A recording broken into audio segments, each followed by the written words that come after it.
আসসালামু আলাইকুম ওয়া রাহমাতুল্লাহি ওয়া বারাকাতুহু। কেমন আছেন আপনারা? আশা করি ভালো আছেন। আমরা ভালো আছি আপনাদের দোয়ায়। আজকে আপনাদের মাঝে আবার একটা নতুন ব্লগ নিয়ে এসেছি, যেটা হচ্ছে আমরা আম খাই আরি সবাই মিলা।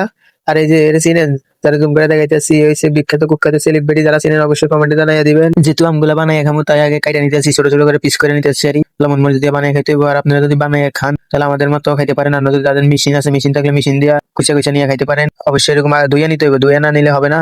অবশ্যই ধুইয়া নিবেন। এই যে দেখেন লবণ মরিচ দিয়া দিতে আছে লবণ মরিচ। আমরা আবার অতিরিক্ত জাল খাই আরি, আপনাদের মতন কম জাল খাই না। এই যে অতিরিক্ত মরিচ দিয়ে এখন একটা ডলা হবে, হালকার উপর লবণ দিয়া ডলাটা দিয়া তারপরে হালকা পাতলা ইয়া কইরা খামু আরি সবাই মিলে। এই যে দেখতে এখন সম্পূর্ণ ব্লগটা দেখে এখন অবশ্যই ভালো লাগবে। কিভাবে বানাইছি, কিভাবে কাটতেছি, এগুলো অবশ্যই দেখবেন। আবার বেশি ডইলে রস বার করে লাগেন না, হালকা পাতলা এই যে আমাদের মতন এভাবে ডলবেন, নইলে নিবেন। বেশি রস বার করলে কিন্তু ভালো লাগে না আরি, সেটা কিরম কিরম মনে হয়। আমাদের মতন হালকা পাতলা এই যে ডইলা মইলা সবাই খাওয়া স্টার্ট ধরছে। এই যে আমিও নিলাম। বিসমিল্লাহির রহমানির রহিম। অত্যন্ত মজা হয়েছে, চাইলে আপনারা এভাবে বানাতে পারেন। আর ভিডিওটা কেমন লাগলো অবশ্যই কমেন্টে জানাইয়া দিবেন। আর ভালো লাগলে একটা শেয়ার করে দিবেন, আর লাইক, চ্যানেলটা সাবস্ক্রাইব করে দিবেন, পেজটি ফলো করে দিবেন। আর আমগুলা কার কাছে জানাইয়া দিই, এগুলো হচ্ছে মনির ভাইয়ের কাছে কোরবানির টাইমে গেছে, এটাতে কারো কাছে আম নাই, এগুলো কাছে আছে, তাই পায়রা খাইলাম আরি। দুইটা না তিনটা পারলাম আরি, এতটুকু মাপ টাপ করে দিন দয়া করে। আম করে আমরা আবার চুরি টুরি করি না এমনি, আবার খানা ইচ্ছে হলে পারি আরি মাঝে মাঝে। আর আপনারা কোন আমরা বলে আপনি আম বেগুন খাইলে লাইছি, আমরা শুধু এই পানা এগুলা নিচে পাইছি, এগুলা আর 1 টাকা 2 টাকা কাছে টাইবার যেগুলো। আর একদিন কাঁচা আম ছিল, ওই 3-4টা ওগুলা খাইছি, এতটুকু। ও মাগো, কথা কইতে কইতে বেগিন খানা শেষ। দেখছেন নি হমতম দিয়া গেল, বাতের নেলার মতন খানা এসে দেখছে কেন দেখছেন?